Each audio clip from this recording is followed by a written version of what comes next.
So we're kind of finishing off the shift with a bang. You're gonna go for a small drive. Shh, don't tell my CLO. We're going for a small drive as well. And guys, I've got another one for my merch range. We were just talking about pranks for April Fool's Day. So guys, this is next level. One of the day centre participants is in the process of downloading all of this. Sorry. No, don't be. Is in the process of downloading all the smartphone ringtones, putting them onto like a Amazon Smart thing and stuff, and he's gonna hook it all up. He's very technically minded. Hook it all up for April Fool's Day. Play them randomly and sit back and watch the chaos. I'm like, that's mean. And we were like, this is where you don't piss off a low support needs, high potential disabled client. And this is where like the rules for support workers comes into play of low support needs clients are a choose your own adventure. They can be your worst nightmare or your best friend. We generally have access to our own money. We're allowed to be left on our own. I'm allowed to be left on my own for up to 4 hours at a time. Guys, what I pulled off on April Fool's Day led to a mass retraining. So what did we do? We did a Google survey that reception was in on. They sent it out of what would you do in these scenarios. We thought we had the most ridiculous answers. So it was, someone on a shift has fallen out of their wheelchair, what do you do? Assist them to get back in, take a photo, get public involved, i.e. increasingly get more ridiculous. Support workers were choosing the ridiculous answers.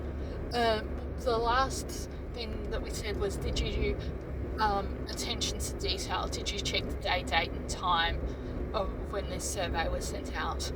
Happy April Fool's Day.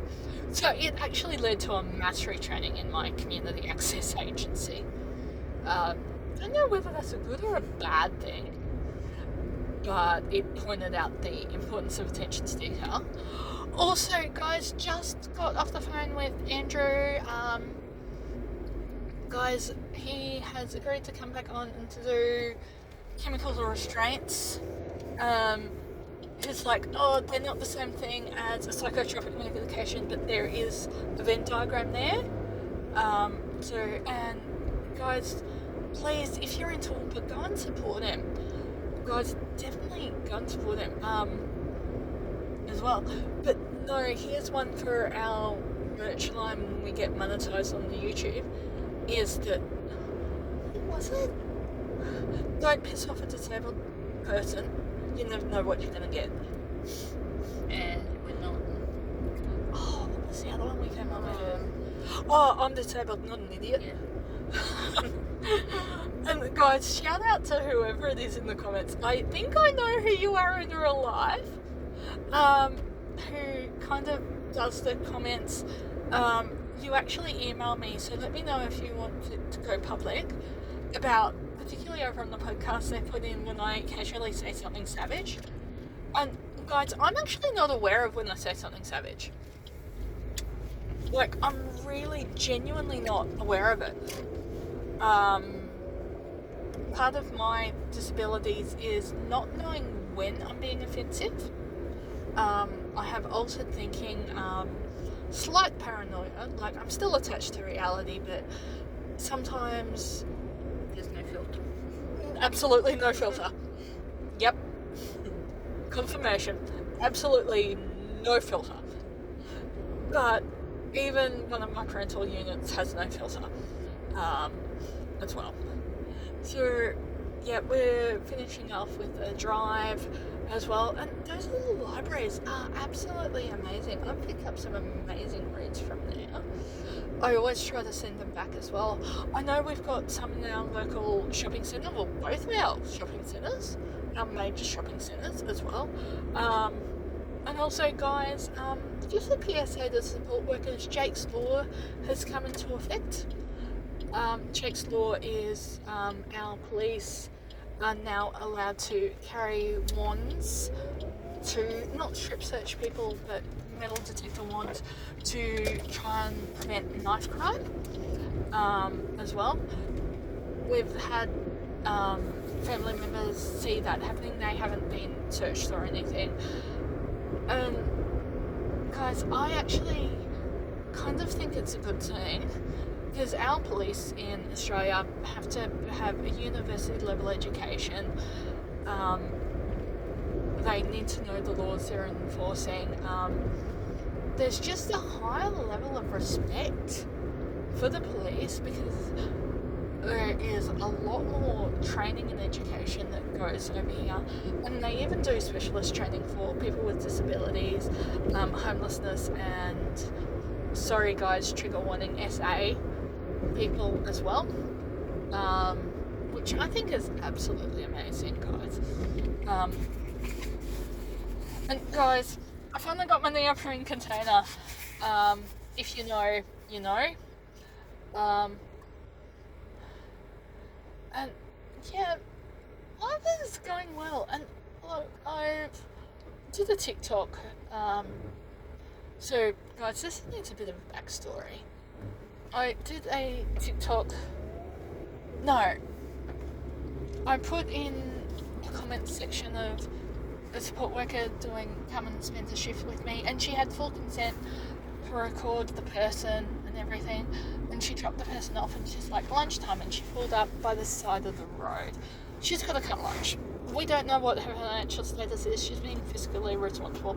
Good on her. Good on her.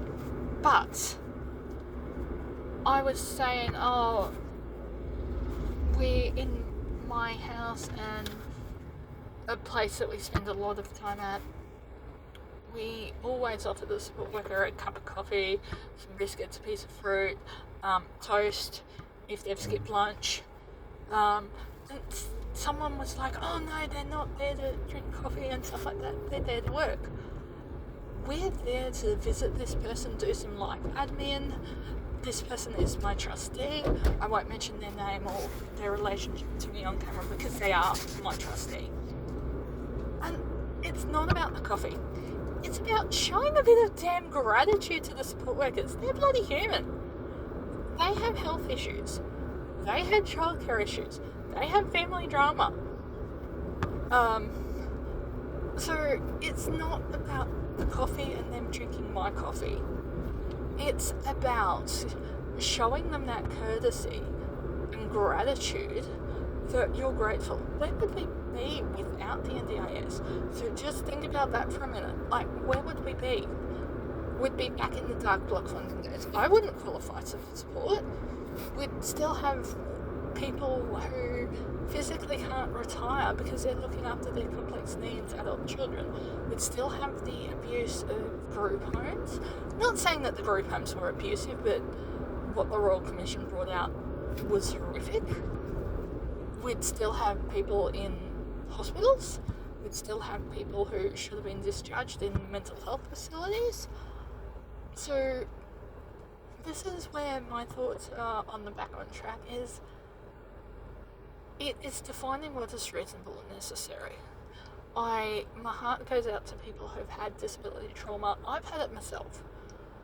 But it was never supposed to be a one-size-fits-all. The community-based supports are coming back. So it was supposed to be for those who are complex needs, who needed round-the-clock care that the states couldn't provide, and then the states and community-based services would provide for the rest. But law of unintended consequences stepped in. And guys, for my international viewers, it's the National Disability Insurance Scheme. So it's kind of like America's Medicaid, but for disability. Basically, you get what they call a plan. You're limited, very, very limited now on how you can fund it, but it's designed to bridge the gap between, say, I can't drive. So I have a support worker driving me around at the moment who puts up with my rambling and recording, and sometimes chimes in herself and helps me filter what I'm saying. So yeah, that's where I'm coming from. One of my housing team, I was waiting on my passport. She rang me and they have my mobile number for emergencies like this. I rang because I had asked her very nicely, said, look, can you sign for my passport?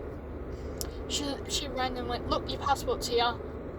Here's where you can pick it up from. We'll make sure it gets into your hand because we know you're waiting on this for some security clearance reasons. And that's where that is at. Absolutely amazing.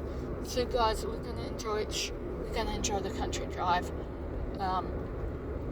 And guys, best way you can support the channel at the moment is completely free, is subscribing. See you guys.